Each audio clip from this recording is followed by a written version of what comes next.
In March of 2012, I started my first, I don't know what you want to call it, big time post. You know, I had played masses a few churches here and there. But in March 2012, when I signed on to be the associate music director at St. Jude's in 2012 in Grand Rapids, I finally felt like I had arrived on the scene, so to speak. And this is where I met one of the people that will forever stick out in my memory, whose name is Carl Pinard. Carl Pinard was a choir member at St. Jude for probably, 20, 30 years. He was always that kind of person that would always be there right away when you needed him, or just a very stalwart person that you could lean on. Very lucky to have him in the music ministry.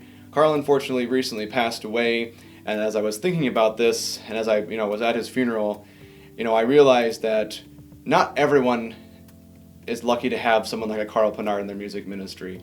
Everywhere I've been so far, I feel like I've had, but some people just stick out in that way.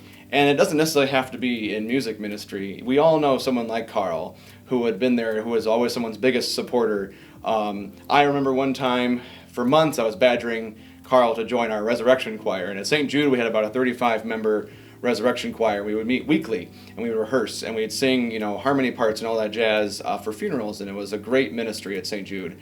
And I was running low on bass singers, and I kept bugging Carl every Wednesday night. And I was like, I'm going to get you one day, Carl. I'm going to get you in this group. And he would just, oh, yeah, whatever, I'll think about it. And I was like, you're retired, Carl. What else do you have going on? You got nothing. Come on, be part of my group. I'm hilarious. You know you want to join. And for months, I would badger him. And I did eventually give up after a little while. But I remember one Tuesday morning, I think it was 2013, in April, I want to say. His wife Diane was already a member of the choir, and all of a sudden one day I hear Carl down the hallway, and in he walks, and he sits down in his chair, and he's like, all right, Ben, you got me.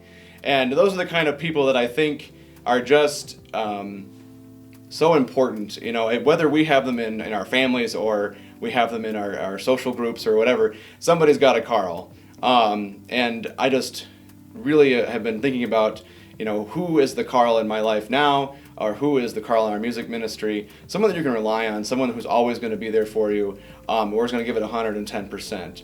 And I think that maybe take the time to thank that person, even if you haven't really realized it. Maybe think of who is that person in your life that's made your career ministry or your life special, because they've always been there. You never had to think, is this person going to be there? They were always just there.